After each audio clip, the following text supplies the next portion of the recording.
وہ 2812 حدیث مشہور زمانہ 2812. ہاں صحیح بخاری میں حدیث ہے 2812.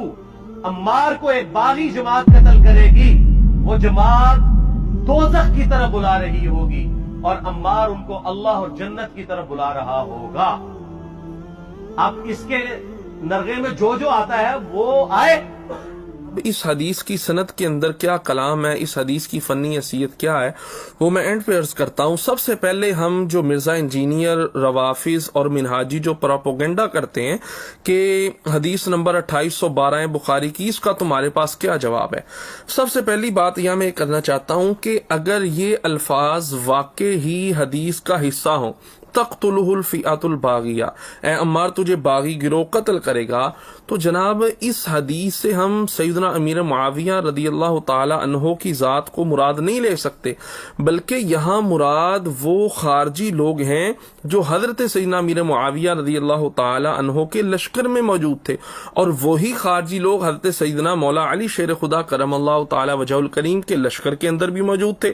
اب دیکھیے، مولا علی رضی اللہ تعالیٰ عنہ کے پاس ایک بندہ آیا اور اس نے آ کر یہ کہا کہ اے علی میں نے زبیر کو قتل کر دیا. اب مولا علی شیر خدا نے آگے سے جو جملہ ارشاد فرمایا، آپ نے ارشاد فرمایا میں تجھے جہنمی ہونے کی خوشخبری دیتا ہوں. کیا تو نے حدیث سے رسول نہیں سنی کہ جو زبیر کو قتل کرے گا وہ جہنمی ہوگا؟ تو جس طرح حضرت زبیر رضی اللہ تعالی عنہ کے قتل کا الزام حضرت سیدنا شیر خدا مولا علی کرم اللہ تعالی وجہ الکریم پر نہیں لگایا جا سکتا، اسی طرح امیر معاویہ رضی اللہ تعالی عنہ پر بھی ہم حضرت عمار بن یاسر رضی اللہ تعالی عنہ کے قتل کا الزام نہیں دے سکتے، بلکہ آپ کے لشکر کے اندر چند باغی لوگ موجود تھے جو دونوں طرف موجود تھے، مولا علی کی طرف بھی اور امیر معاویہ رضی اللہ تعالیٰ عنہ کی طرف بھی. ان کا یہ کام ہے، مولا علی کی طرف سے جو باغی تھے انہوں نے حضرت زبیر کو قتل کیا، اور ادھر جو باغی تھے انہوں نے حضرت سیدنا عمار ابن یاسر رضی اللہ تعالیٰ عنہ کو قتل کیا. یہاں یہ بھی بات بڑی قابل غور ہے. یہاں کوئی بندہ یہ کہہ سکتا ہے، مرزا انجینئر اور اس کا فالوور، کہ آپ کیسے کہہ سکتے ہیں تقتلہ الفئۃ الباغیہ، اس باغی گروہ سے مراد وہ باغی لوگ، وہ خارجی لوگ مراد ہیں جو حضرت سیدنا امیر معاویہ رضی اللہ تعالی عنہ اور مولا علی کے لشکر میں شامل تھے. صحیح مسلم شریف کی روایت نمبر 2458 ہے. حضرت ابو سعید خدری رضی اللہ تعالیٰ عنہ فرماتے ہیں رسول اکرم علیہ السلام نے ارشاد فرمایا جب دو مسلمان گروہوں کے درمیان اختلاف ہو جائے گا تو ان دونوں کے بیچ سے ایک گروہ نکلے گا جو اس نکلنے والے گروہ کو قتل کرے گا وہ حق کے زیادہ قریب ہوگا. اب جو دونوں گروہوں میں سے حضرت امیر معاویہ مولا علی کے گروہ میں سے ایک گروہ نکلا تھا، وہ باغی لوگ جو تھے، وہ جو خارجی تھے، ان کو جو قتل کرے گا، اور ان کو قتل کس نے کیا؟ مولا علی شیر خدا کرم اللہ تعالی وجہ الکریم نے قتل کیا ہے، اور وہی جو گروہ ہے وہ حق کے زیادہ قریب ہے. اب آپ کہیں گے آپ کیسے کہہ سکتے ہیں مولا علی نے ان کو قتل کیا؟ اس پر بھی ہم اپنی طرف سے کوئی بات نہیں کر رہے. یہ بخاری شریف کا نسخہ میرے سامنے موجود ہے. بخاری شریف کے اندر باقاعدہ یہ روایت موجود ہے. حضرت ابو سعید خدری رضی اللہ تعالی عنہ یہ ارشاد فرما رہے ہیں، حدیث نمبر 3610 ہے. ابو سعید خدری رضی اللہ تعالیٰ عنہ فرماتے ہیں وَأَشْهَدُ أَنَّ عَلِيَّ بْنَ أَبِي طَالِبٍ قَاتَلَهُمْ وَأَنَا مَعَهُ. ابو سعید خدری رضی اللہ تعالیٰ عنہ فرماتے ہیں، بخاری کی روایت ہے اور مسلم کے راوی بھی ابو سعید خدری رضی اللہ تعالیٰ عنہ فرماتے ہیں ان کو جو قتل کیا نا وہ مولا علی شیر خدا کرم اللہ تعالی وجہ الکریم نے قتل کیا، اور فرماتے ہیں میں اس وقت مولا علی کے ساتھ تھا. یہ بخاری اس بات پر گواہ ہے. ابو سعید خدری فرماتے ہیں میں اس وقت مولا علی کے ساتھ موجود تھا. پھر یہ خود مولا علی نہج البلاغہ کے مکتوب نمبر 58 میں یہ ارشاد فرما رہے ہیں، فرماتے ہیں ہمارا خدا اور رسول ہے کہ امیر معاویہ کے لشکر کا بھی اور ہمارا بھی ہماری ذاتی لڑائی کوئی نہیں ہے، بلکہ ہمارا جو اختلاف ہے یہ خون عثمان رضی اللہ تعالی عنہ کے حوالے سے ہے. اور یہ بات بھی بڑی سمجھنے کے لائق ہے کہ سب صحابہ مجتہد تھے.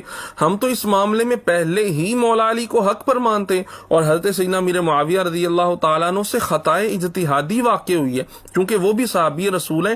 ہم ان پر معاذاللہ اپنی زبان تان دراز نہیں کر سکتے، کیونکہ قرآن نے ان کی شان بیان کی ہے. آقا علیہ الصلوۃ والسلام کی حدیث کے اندر حضور کے صحابہ کی شان موجود ہیں. اب آئیے، یہ جو بخاری شریف کی 2812 نمبر حدیث ہے جس کے اندر یہ الفاظ ہیں تقتل الفئۃ الباغیہ، اب سب سے پہلی بات یہ ہے کہ اس روایت کی فنی حیثیت کیا ہے. جس ترک سے میں نے آپ کے سامنے شروع میں روایت پڑھی تھی اس کے اندر دو مین راوی ہیں, ایک ہے خالد, دوسرے ہیں اکرمہ. خالد کے حوالے سے امام ذہبی بہت بڑے محدث ہیں, انہوں نے کیا کہا؟ امام ذہبی کہتے ہیں لا یحتج بہ, یہ قابل احتجاج نہیں ہے. دوسرا تھا راوی اکرمہ. اب مصعب بن زبیر نے کہا کان اکرمۃ یرار الخوارجی, اکرمہ جو تھا یہ تو خارجیوں والا نظریہ رکھتا تھا. جب یہ خارجیوں والا نظریہ رکھتا تھا اور خالد کے بارے میں کہا لا یحتج بہ, اور پھر اس حدیث کی فنی حیثیت آپ کے سامنے, اور پھر اس کو لے کر آپ حضور علیہ الصلوۃ والسلام کے صحابی پر تان کریں, یہ بات درست نہیں ہے. اور دوسرے طرق سے آپ اگر اس روایت کو کہیں دیکھتے ہیں اس کے اندر دو راوی ہیں, ایک ہے مسدد اور دوسرا ہے عبد العزیز بن مختار.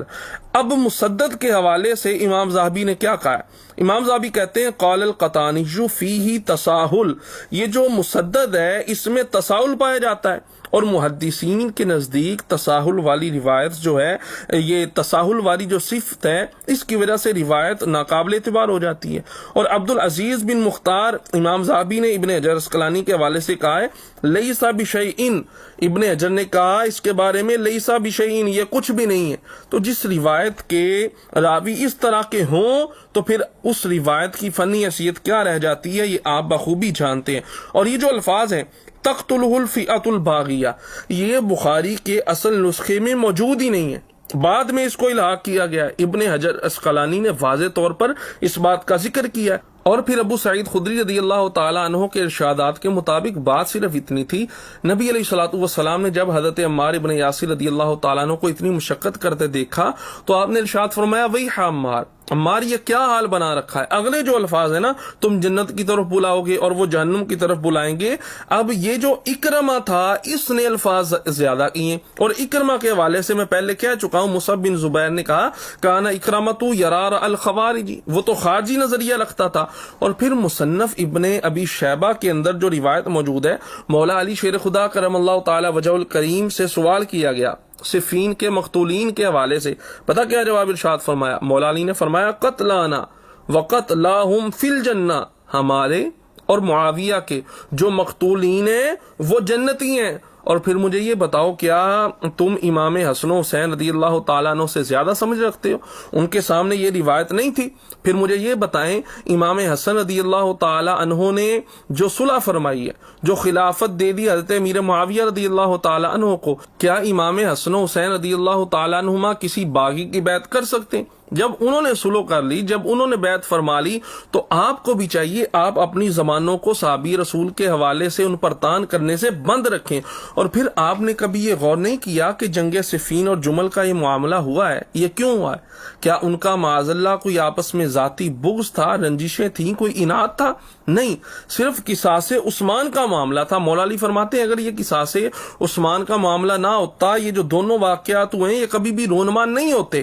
تو آپ بجائے اس کے کہ اپنی تیروں کا تان و تشنیع کا رخ کریں ایک صحابی رسول کی طرف, جناب امیر معاویہ کی طرف, آپ کو چاہیے جو اصل مجرم ہے, جو سبائی تھے, جو خارجی تھے, جو دونوں گروہوں میں گھس گئے تھے, جو قاتلین عثمان ہیں, آپ کو چاہیے اپنے تیروں کا رخ ان کی طرف کریں.